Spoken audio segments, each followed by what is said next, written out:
پانی کا وجود ذہنی، بہشت کی حقیقت کو ہم ایک مفہوم ذہنی سے زیادہ جانتے ہیں؟ ممکن ہے کہ آپ جانتے ہو، میں تو نہیں جانتا.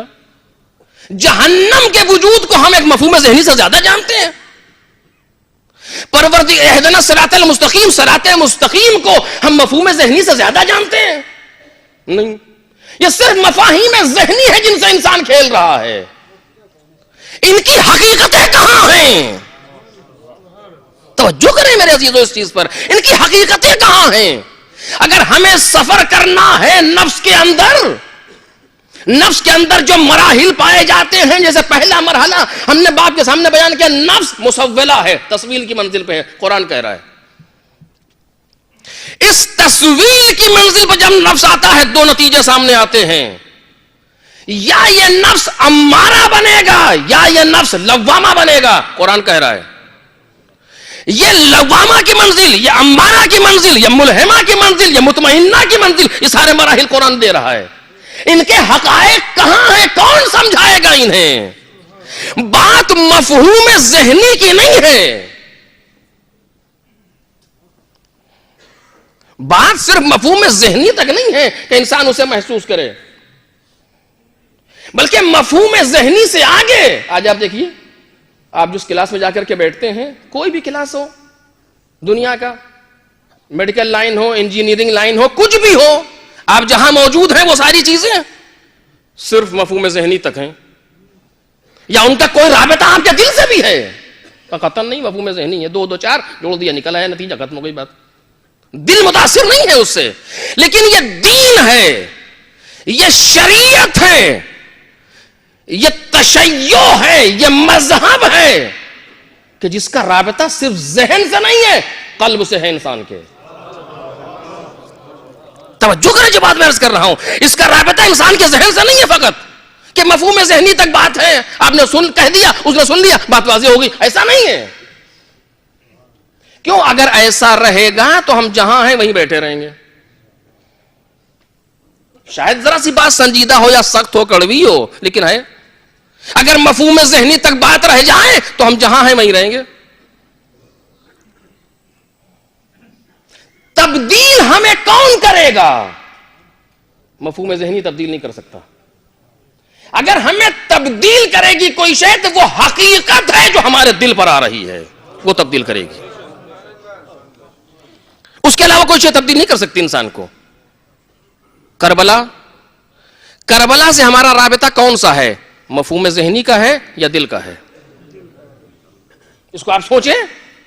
مفہوم ذہنی کربلا کے بارے میں آپ کہیے ہاں لیکچر دیجئے، کہاں میں کھڑا ہو گیا اور یہ کربلا لیکچر دینا شروع کیا، اور جب لیکچر دے کر کے ہٹا تو پھر جو کہ تم فائدہ. ایک حوض کی مثال آپ کے سامنے رکھوں. ایک حوض میں نہانا ہے، اس کے نہانے کے قاعدے لکھے ہوئے ہیں وہاں.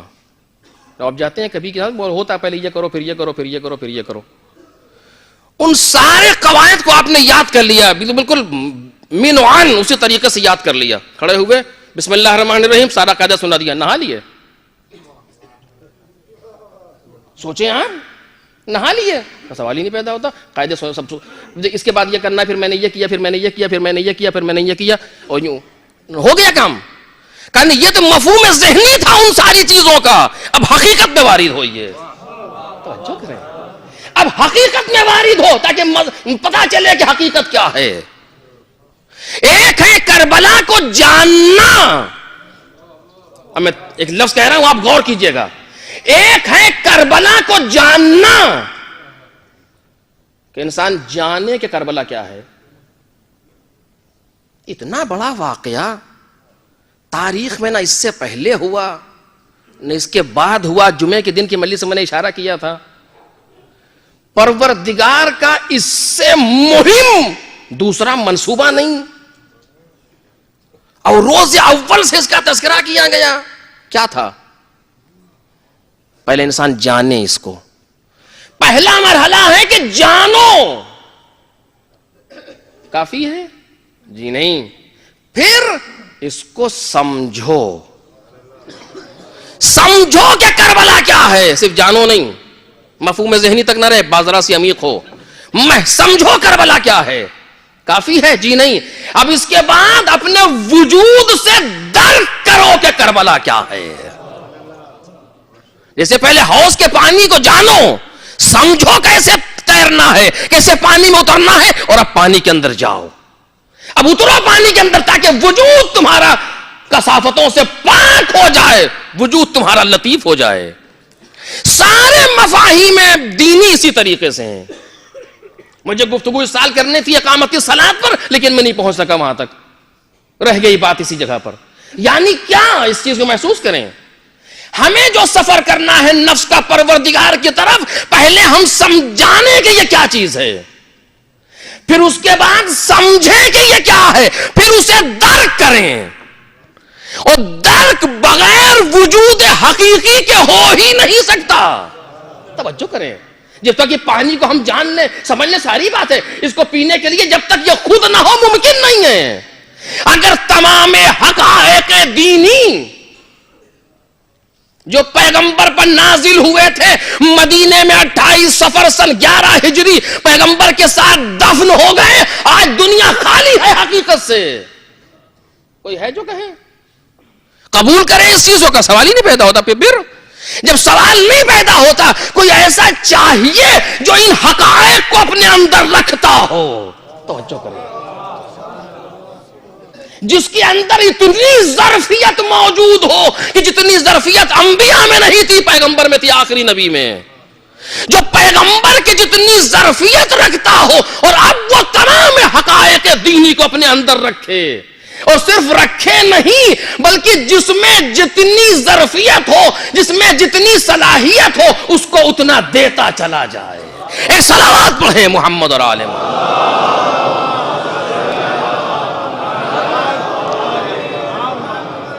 باقی گفتگو کو میں کل آپ کے سامنے کروں گا آخری گفتگو کے طور پر. نفس جس سے ہمیں سفر کرنا ہے معرفت کے میدان میں نے عرض کیا پہلا مرحلہ جو پرسوں بیان کیا غالباً کل, تصویل کی منزل ہے. یعنی بری چیزوں کو اچھا بنا کے پیش کرنا. شوگر کوٹڈ جو آج کمپنیاں کر رہی ہیں, دوسری استکباری کمپنیاں, بری چیزوں کو اچھا بنا کے پیش کر رہی ہیں. نفس بھی یہی کرتا ہے. جو گناہ کی برائی ہے اس کو چھپا دیتا ہے, اور کوئی حسین چیز بنا کے سامنے لاتا ہے. یہ تصویل کی منزل ہے. جیسے کہ یوسف کے بھائیوں سے اپنے بھائی کے قتل کو اس نے چھپا دیا, اچھا بنا کر کے پیش کیا. یہ تصویل کی منزل ہے نفس کی. پہلا مرحلہ ہے یہ جسے قرآن بیان کر رہا ہے. اگر اب یہاں پر جب انسان پہنچے گا تو دو چیزیں سامنے آئیں گی کہ یا تو اس کی مخالفت کرے گا, اور یا اس چیز کو اچھا سمجھے گا, اپنائے گا. توجہ کیجئے گا. اگر اپنا لیا, جو نفس نے کہا اچھا بنا کے پیش کیا, اسی کو کر دیا, ہوگا واہ کیا کہنا. بعض اوقات نوبت ہی آ گئی ہے میرے عزیزوں, میں اپنی بات عرض کر رہا ہوں کہ ہم گناہ پر خوش ہوتے ہیں اور اسے فخر سے بیان کرتے ہیں. اللہ رے دیدہ دلیری, ایسی ہم نے اس کی توہین کی کہ پشتوں میں یاد رکھیے گا. کیا نیک کام کیا آپ نے. دیکھیں آپ, فخر سے بیان کرتا ہے. ایسی ہم نے اس کی عزت اتاری کہ وہ بھی کیا کہے گا.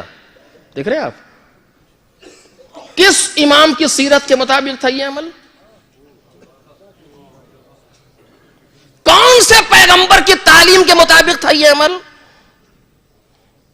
وہاں تو یہ ہے کہ سامنے آتا ہے آنے والا, اور آنے کے بعد جو منہ میں آتا ہے کہتا ہے, اور لوگ کچھ کرنا بھی چاہتے ہیں تو امام ایسے ہاتھ رکھ دیتے ہیں, اور جب وہ پوری بات کہہ چکا تو کہتے ہیں کہ مجھے تو اپنے ظاہری حلیے سے لگتا ہے کہ مسافر ہے, اگر تجھے رہنے کے لیے مکان نہ ہو تو میں تجھے دے سکتا ہوں, اگر تیرے پاس خرچ سفر نہ ہو تو میں دوں گا, اگر کھانے کو غذا نہ ہو تو میں دوں گا. یہ کیا کوئی داستان ہے, کوئی قصہ ہے؟ تو یہ حقیقت ہے امامت کی, ایک حقیقی گفتگو ہے یہ. اچھا امام نے کس کے لیے کی تھی؟ جنوں کے لیے. یہ ہمارے اور آپ کے لیے نمونہ پیش کیا ہے, جو بات میں کہنا چاہ رہا تھا نہیں پہنچ تک رہا ہوں وہاں پر تک. یہ ہمارے اور آپ کے لیے نمونہ پیش کیا ہے. اور جب یہ ہوا تو کیا ہوا؟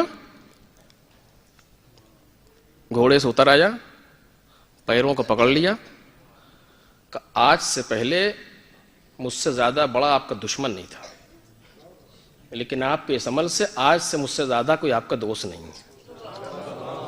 دیکھ رہے ہیں؟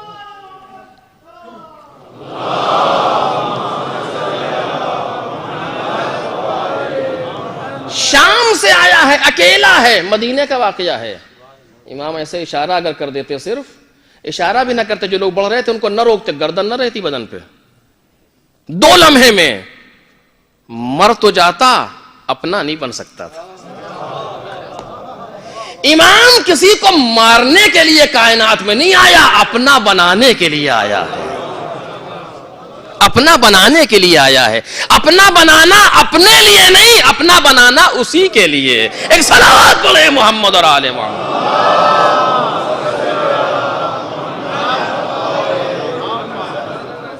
گناہ, غلط بات, پھر اس کو فخر سے بیان کرنا.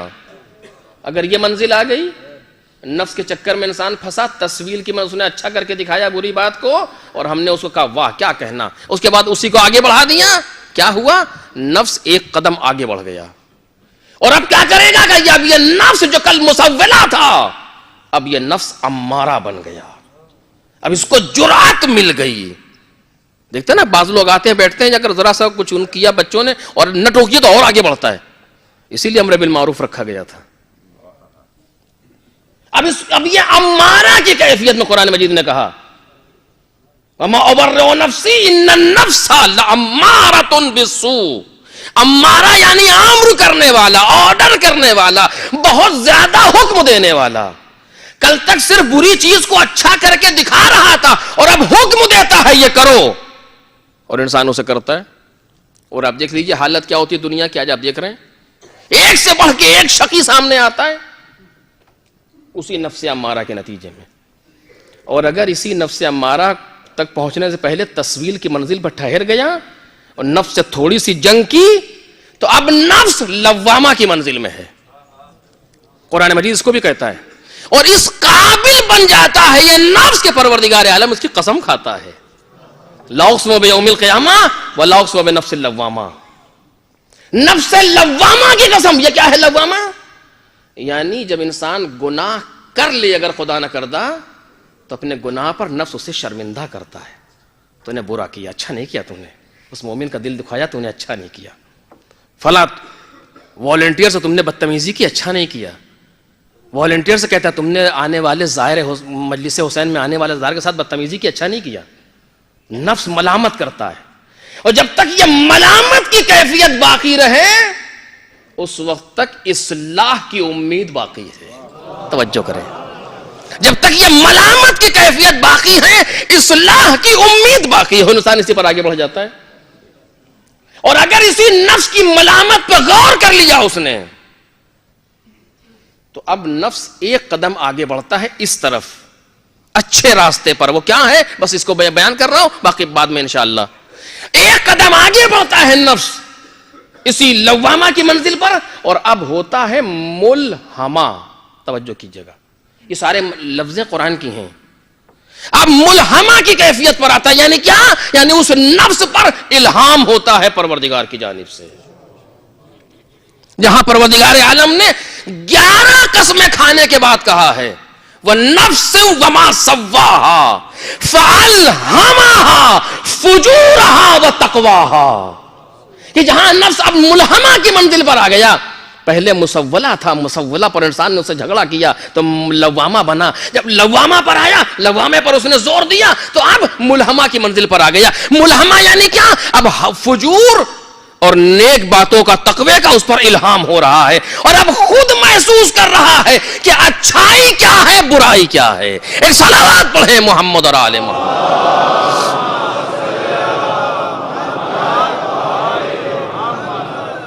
اب خود انسان محسوس کرتا ہے کہ اچھا کیا ہے, برا کیا. جسے قرآن مجید نے کہا, ان تتقوا اللہ یجعل لکم فرقانا. اگر تم نے تقوی اختیار کیا, خدا تمہارے لیے فرقان قرار دے گا. اتقوا اللہ ویعلمکم اللہ. تم تقوی اختیار کرو, خدا تمہیں تعلیم دے گا. اور اب وہ منزل آتی ہے کہ خواب کے ذریعے یا بیداری کے ذریعے پروردگار حق کو اس کے سامنے روشن کر دیتا ہے. کیونکہ ممکن نہیں ہے کہ انسان نفس سے پہلی منزل نفس مسولہ پر توجہ نہ دے, ملامہ پر نادم ہو اور ملہمہ تک نہ پہنچے, یہ ممکن نہیں ہے. میں مثال دے رہا ہوں آپ کے سامنے. پہلی منزل ہے نفس مسولہ. مسولہ کیا ہے؟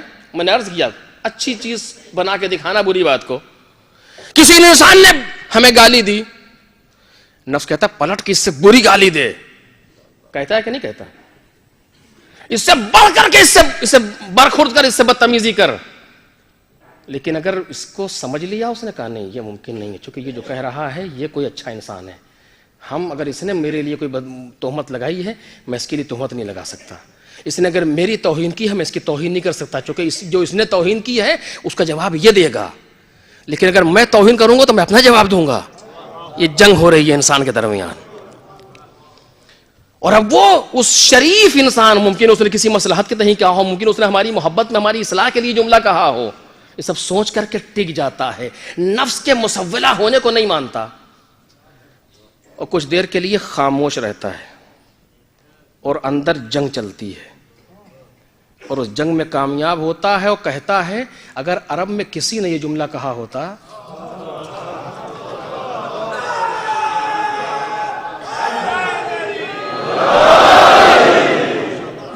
دیکھ رہے ہیں آپ, زندہ مثال تاریخ کی.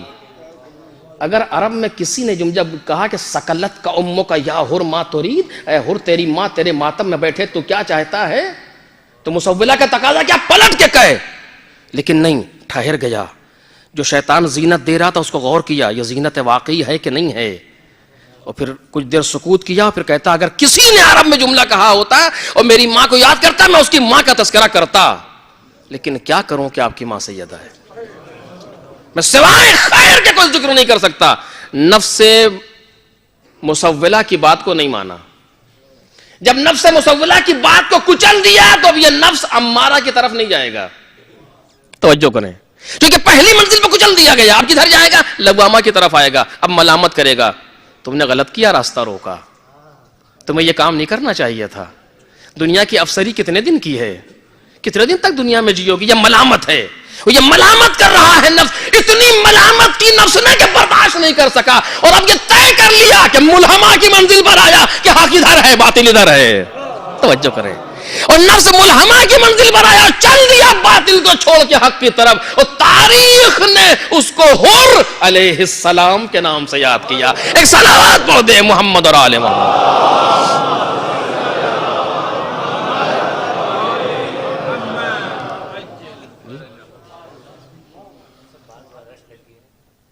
اچھا, لوگ یہ کہہ رہے ہیں کہ باہر شاید کچھ زیادہ مجمع ہے, لہٰذا اگر آپ ممکن ہو تو اسی طرح بیٹھے بیٹھے اور تھوڑا سا آپ لوگ آگے آ جائیں.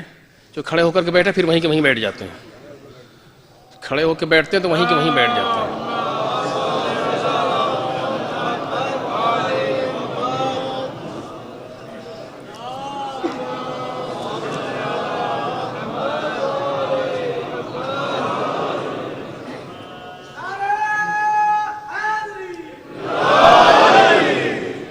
آ جائیے.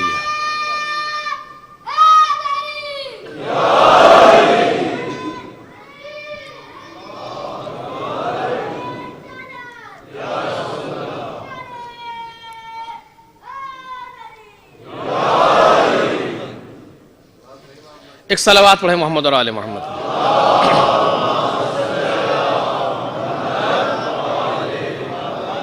یہ نفس کی حالتیں ہیں اور یہ نفس کی کیفیتیں ہیں.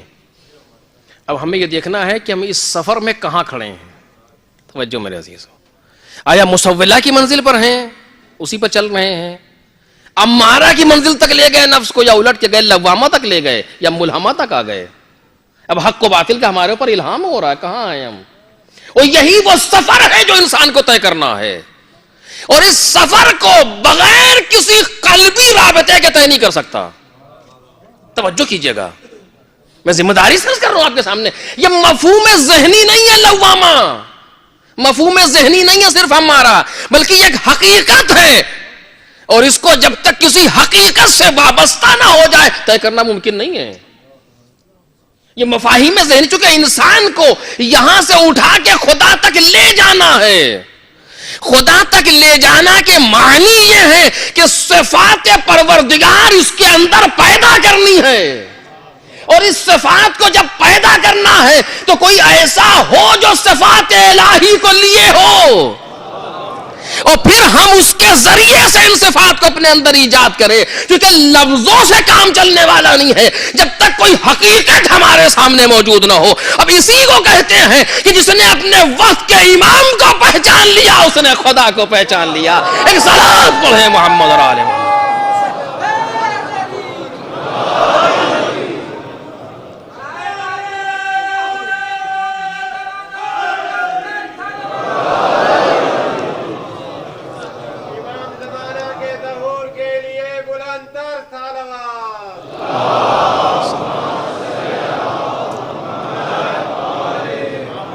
بس میرے عزیزوں میں اسی جگہ پر رک رہا ہوں, باقی انشاءاللہ کل آخری تقریر میں گفتگو کروں گا آپ کے سامنے کہ یہ منزل ہے, یہ حقیقت ہے. وہ سفر جو جناب آدم سے جناب خاتم تک نبوت اور رسالت نے کیا ہے, اور آخری منزل پر بات آئی, اس کے بعد حقیقتیں کہیں ہونی چاہیے, اور اگر حقیقت نہیں تو کچھ بھی نہیں. سب مفہوم ذہنی سے کام نہیں چلتا ہے, حقیقت چاہیے. دین دال یہ نون کا نام نہیں ہے, دین ایک حقیقت ہے. دین ایک وجود حقیقی رکھتا ہے, وہ کہاں ہے؟ خدا رحمت کرے خواجہ معین الدین چشتی پر. ایک شعر نہیں ہے, پوری حقیقت اسلام کو ایک مصرے میں ڈبو دیا. شاہ است حسین, بادشاہ است حسین. یہاں تک مسئلہ آسان تھا, لیکن اس کے بعد جو میں گفتگو کر رہا ہوں آپ کے سامنے, پوری حقیقت کو ایک لفظ میں لیا پیش کیا. کیا؟ دین است حسین. یعنی اگر پروردگار کے دین کو جسم دے دیا جائے,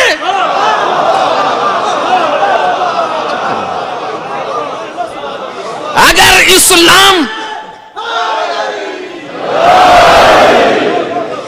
اسلام کو جسم دے دیا جائے تو خواجہ معین الدین چشتی کی نظر میں پیکر حسین سامنے آئے گا.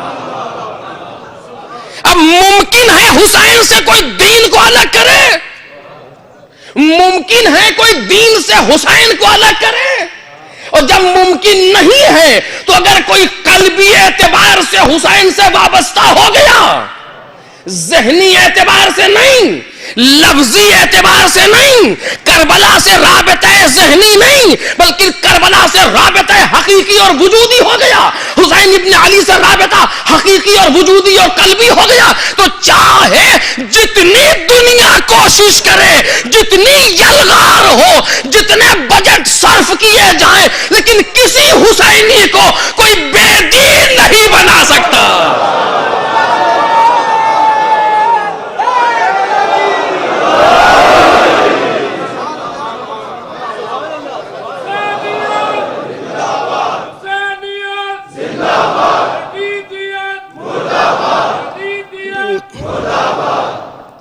کوئی بھی حسینی کو کوئی بے دین نہیں بنا سکتا, کیونکہ ہر جس نے امام حسین کو پہچانا ہے, جو امام حسین کو سے رابطہ ذہنی نہیں رکھتا, رابطہ قلبی رکھتا ہے, اسے معلوم ہے کہ دین اور حسین دو چیزوں کا نام نہیں ہے.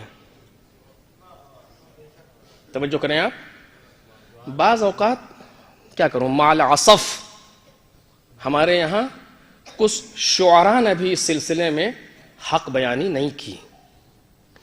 مقایسہ کرتے ہیں بعض اوقات, بعض چیزوں کا مقایسہ آپس میں, اور آپ نے شعر آپ کے سامنے, مجھے کہنے ضرورت نہیں, آپ جانتے ہیں. رضوان تو اپنی جنت رکھے رہے, مجھے کربلا جانا ہے. اس بیچارے کو یہ نہیں پتا کہ یہ شعر توہین ہے, کیونکہ تم تصور دے رہے ہو کہ کربلا اور جنت دو الگ الگ چیزیں ہیں. تمہارے اس شعر نے تصور دیا کہ کربلا اور جنت دو الگ الگ چیزیں ہیں. ہم کہتے ہیں کربلا ہی جنت ہے.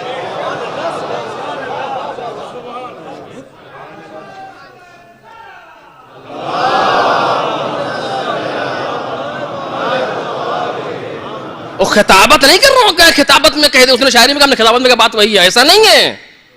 کربلا اور جنت دو الگ چیزیں نہیں ہیں, کوئی سمجھتا ہے غلط سمجھتا ہے.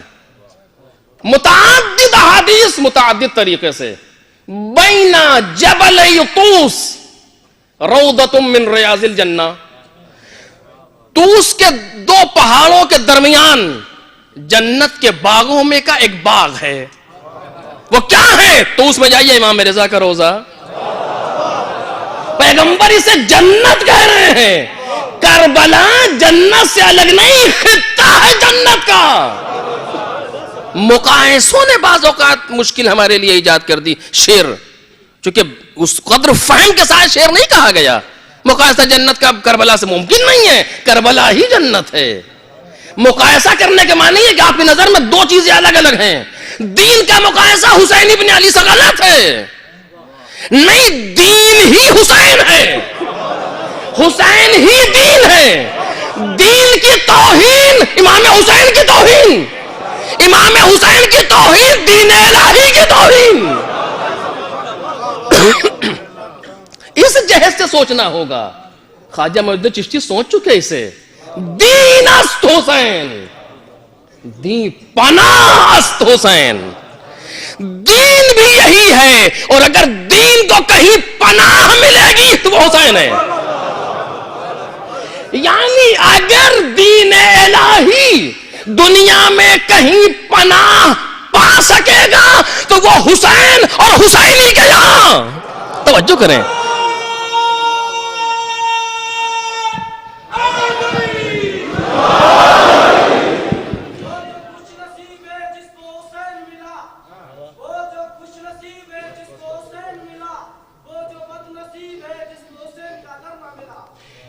صلوات پڑھیں محمد اور آل محمد.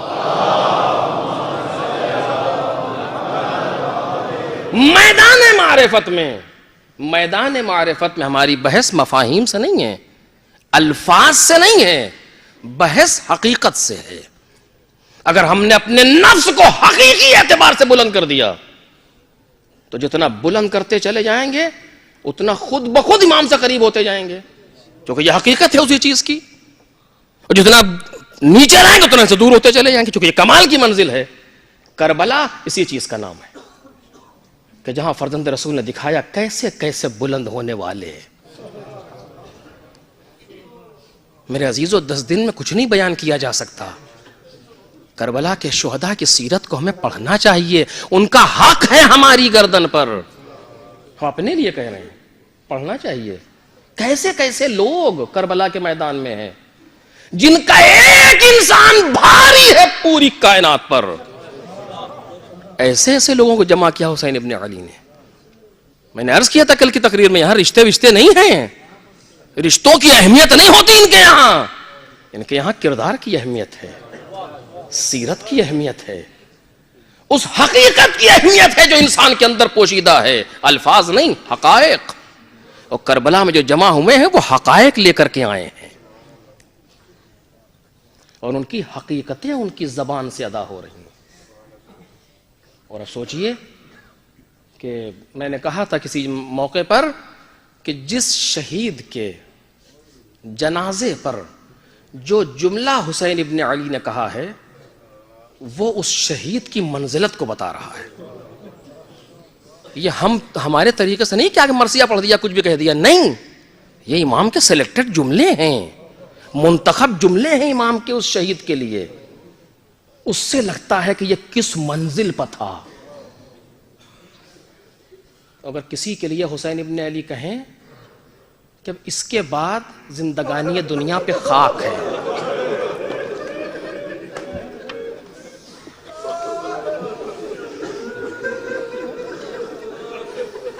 اگر کسی کے لیے مولا یہ کہیں کہ اب اس کے بعد زندگانی دنیا پہ خاک ہے, علی الدنیا بعدک العفا, کس منزل پر ہوگا یہ انسان؟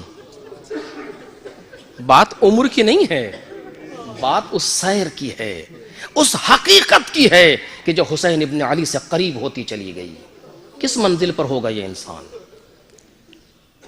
عمر کتنی ہے؟ 18 برس، 19 برس، 25 برس، 27 برس، بس. اور اتنی سی عمر میں منزلت پتہ ہے آپ کو؟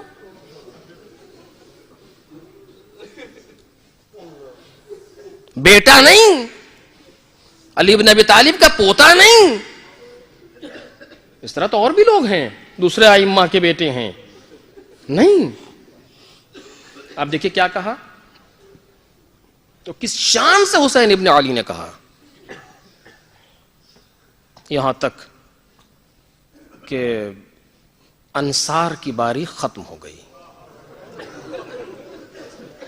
ایک ایک کر کے سب میدان میں جا کے سو گئے. مسلم، حبیب، زہیر، جتنے ہیں، مسلم نے سجا، سارے کے سارے سو چکے ہیں. اور اب اول من خرج من بنی ہاشم هو علی بن الحسین الاکبر. بنی ہاشم سے پہلا نکلنے والا. بابا مجھے اجازت دیں. یہ مصلحت حسین ابن علی ہے، یہ ترتیب حسین ابن علی ہے. اس پر گفتگو نہیں کر سکتا، لیکن آپ توجہ کریں. بابا مجھے اجازت دیں. سر سے پاؤں تک اپنے لال کو دیکھا.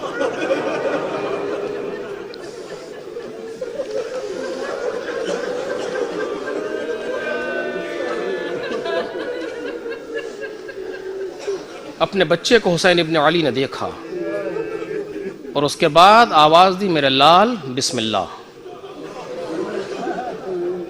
اور یہ کہہ کر کے حسین نے علی اکبر کو گھوڑے پر سوار کروا دیا.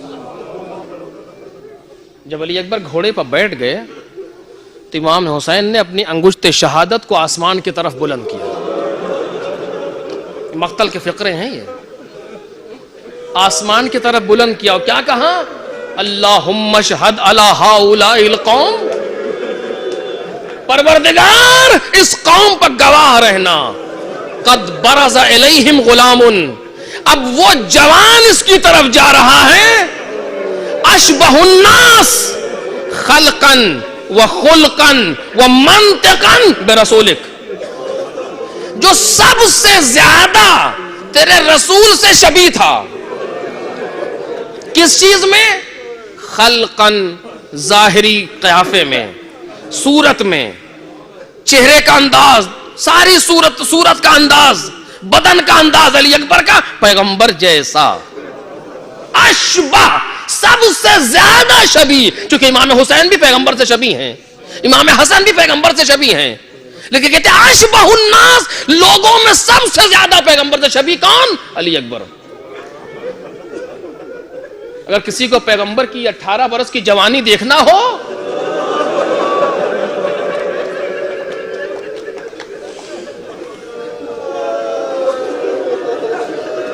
تو علی اکبر کے شباب کو دیکھے. یہ پہلا مرحلہ امام حسین کا. خلقن، اس کے بعد فرماتے خلقن، خلق میں، اخلاق میں سب سے زیادہ پیغمبر سے شبیہ ہے. اشبہ الناس، امامت کا مرحلہ الگ ہے. اشبہ الناس، لوگوں میں، امام کے علاوہ لوگوں میں سب سے زیادہ پیغمبر سے شبیہ ہے. پیغمبر کا اخلاق کیسا ہے؟ قرآن کہتا ہے انکا لعلی خلق عظیم. اے پیغمبر آپ خلق عظیم پر فائز ہیں. جو قرآن سے خلق عظیم کی سند لے رہا ہے، علی اکبر سب سے زیادہ اس سے شبیہ ہے. کس منزل پہ پہنچا دیا 18 برس میں علی اکبر نے اپنے آپ کو. وَمَنْتِقًا، اور منطق میں یعنی گفتار میں، جیسے پیغمبر بولتے تھے ویسے علی اکبر بولتے ہیں. فصاحت و بلاغت و انداز و طرز گفتگو اکبر کا، جبکہ اکبر نے پیغمبر کو دیکھا نہیں ہے. طرز گفتگو جناب اکبر کا پیغمبر جیسا ہے. امام حسین سند دے رہے ہیں یہ کتنا عظیم ہے یہ بیٹا حسین کے لیے. اب اس کے بعد ایک درد بھرا جملہ درد بھرا جملہ امام حسین فرماتے ہیں. وہ کیا؟ میرے مالک کننا اذا اشتقنا الی نبیک نظرنا الیہ. اے میرے مالک، جب تیرے نبی کی زیارت کا مشتاق ہوتا تھا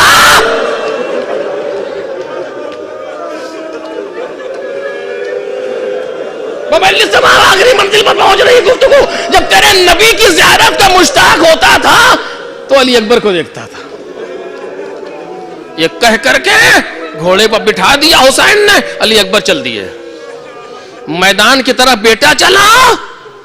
ابھی کچھ دور اکبر گئے تھے, کانوں میں ایک آواز آئی.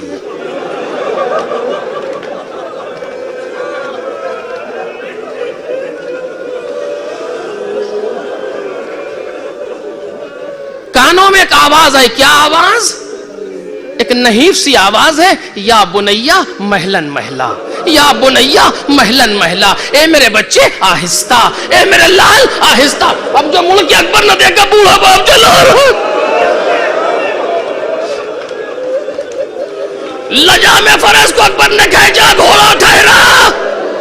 امام حسین قریب آئے, اکبر گھوڑے سے اتر آئے. بابا بابا آپ نے تو رخصت کر دیا تھا بابا.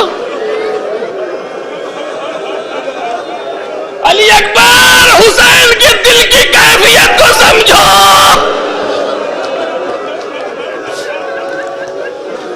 دشمن کو بھی خدا نہ دکھائے پسر کے داغ.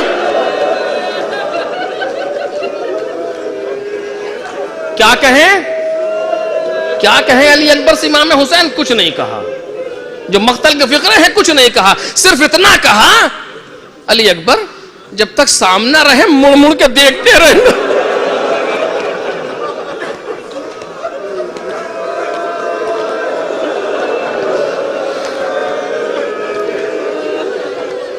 اللہ رے اشتیاق, اللہ رے کرب حسینی. کہ میرے بچے جب تک سامنے رہے مڑ مڑ کے دیکھتے رہنا. علی اکبر میدان میں آئے. علی کا پوتا ہے, عباس کا بھتیجا ہے, حسین ابن علی کی کمائی ہے. شمشیر کو نیام سے نکالا, حملہ کیا. علی اکبر نے فوجوں کو تہس نہس کر دیا. مقتل کے فقرے ہیں. میمنے پر آتے ہیں تو میسرے پر الٹ دیتے ہیں. میسرے پر جاتا ہے علی کا شعر تو میمنے پر الٹ دیتا ہے. اسی طرح جنگ کرتے کرتے کتنوں کو علی اکبر نے فنار کیا. واپس آئے. کیوں آئے مجھے نہیں معلوم. واپس آئے, باپ کے سامنے آئے. باپ اپنے بیٹے کو دیکھ رہا ہے. زخم آ چکے ہیں اکبر کے بدن پر. اور اس کے بعد کہتے ہیں, بابا العطش قتلنی. اے بابا یہ پیاس مجھے مارے ڈال رہی ہے.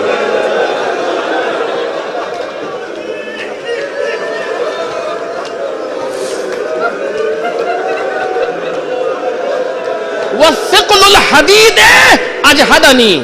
اور بابا یہ لوہے کی گرانی مجھے پریشان کر رہی ہے. اس کے بعد سنیں گے آپ, اے بابا اگر ایک چلو پانی مل جاتا, اگر ایک چلو پانی مل جاتا تو میں انہیں بتاتا کہ جوانان بنی ہاشم کیسے لوٹے ہیں. جیسے ہی مولا نے یہ فقرہ سنا, مقتل کہتا, حمید ابن مسلم کہتا, حسین ابن علی رونے لگے.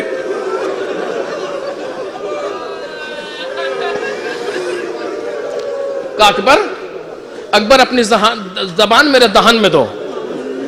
جناب علی اکبر نے زبان امام حسین کے دہن میں دی, فوراً کھینچ لی. کہ بابا آپ کا دہن تو مجھ سے زیادہ خشک ہے.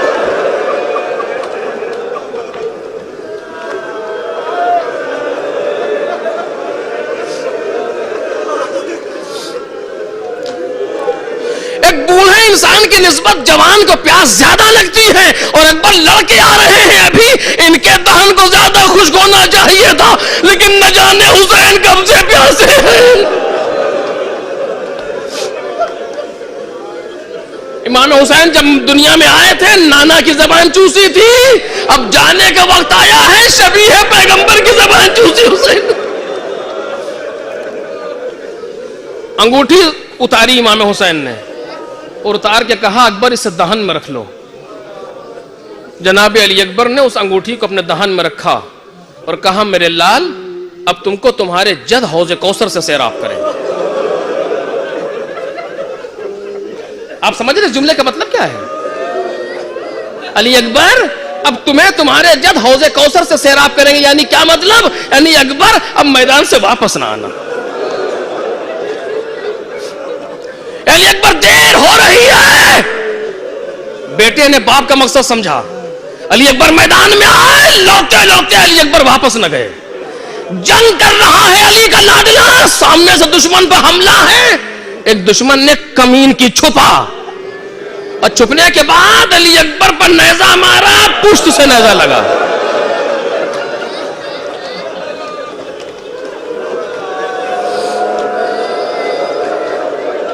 کیسے پڑھوں عزیزوں, لیکن مقتل کے جملے ہیں. پہلو پر نیزہ لگا, سینے تک اتر آیا.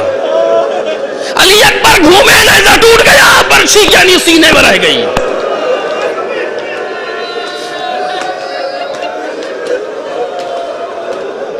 گھوڑے پر سنبھلا نہیں جا رہا, لیکن ابھی علی اکبر بیٹھے ہیں. یہ مقتل کے جملے ہیں. ننابلے پر گھوڑے پر بیٹھے ہیں, ابھی بھی کوشش کر رہے ہیں کہ جنگ کریں. اچانک گردن پہ تیر لگا. خطابت نہیں ہے, مقتل کے فقرے پڑھ رہا ہوں. اچانک گردن پر تیر لگا. اب علی اکبر سے سنبھلا نہ گیا, گھوڑے پر خم ہو گئے, گھوڑے کی گردن میں باہیں ڈال دی, گھوڑا لے کر کے چلا. ارے سن سکو